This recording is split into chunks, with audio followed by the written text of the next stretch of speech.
Alright, so I'm deciding to go a little bit off of the list on the help glossary. I'm actually going to go ahead and go to placing your fairways and doing some of your splines.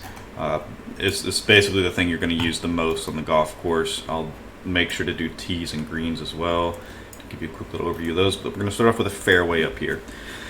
Alright, so you're getting started on your hole. What's the first thing you want to place? Is it bunkers? Is it fairways? It's up to you.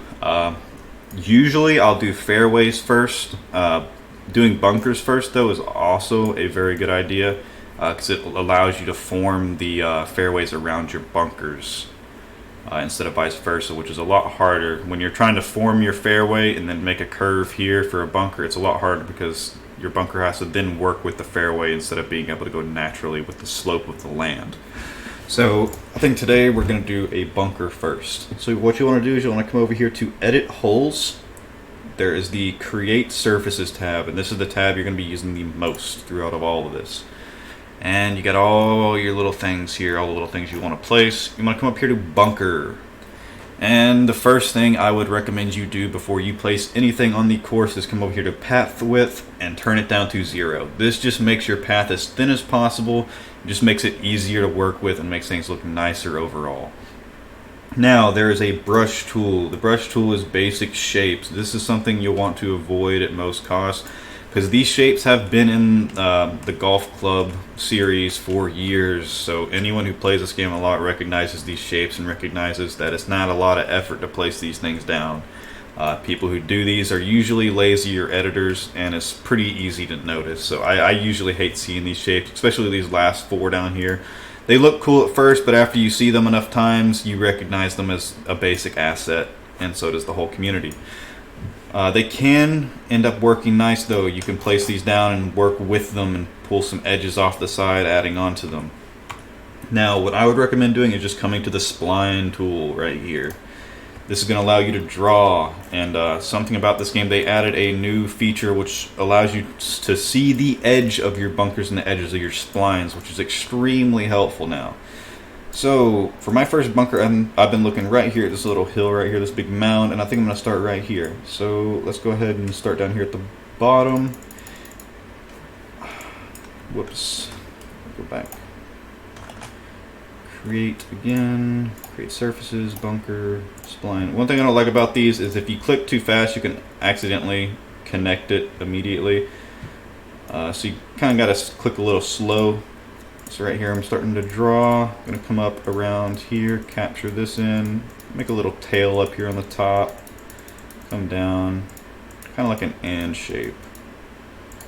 And once you get here back to your first little point, when you click on this, it's going to fill in the entire shape. So click, and the whole shape's filled in. Now I have my full bunker. I think I'm also going to add one more bunker down here for looks and also playability. Let's go to surfaces, bunker, and spline, and we're going to make it look the same as this bunker, just kind of mirrored this way. Boom, and we have 2 nice challenging fairway bunkers out here if you go long. Got off the trees on the inside, and then a little chip shot over a lake.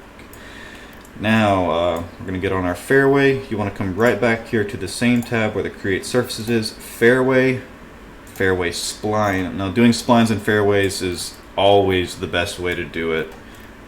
As I was talking about, those shapes are very recognizable, and they're even more recognizable in the fairways if you're not careful. So I'm going to start with the spline here. It really doesn't matter where on your hole you start. I usually like to start where I can kind of see a good majority of the hole to get a good idea of how I want it to look. So let's start right here. Give ourselves our shortest little landing zone up here. I like to add a little bit of curve into it to give it a little bit of character. I'm going to bring it up and close to these bunkers, but not quite run the fairway into them. Back around this way, and it's the end of our fairway right there. And I don't know what it is on console, but on PC, if you right click, you can go back. So if you don't like the way the curve looked, you can just click and it'll take you backwards.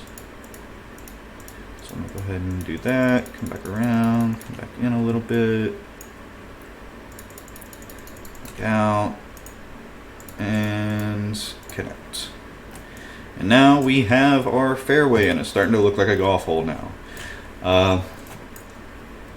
Now the next thing would be rough. Realistically, on your hole, you would want to add some rough. So what you want to do is you want to select in your fairway. This is option 1 of adding rough. You can do it the same way that you just saw me add the fairway, where you can draw it.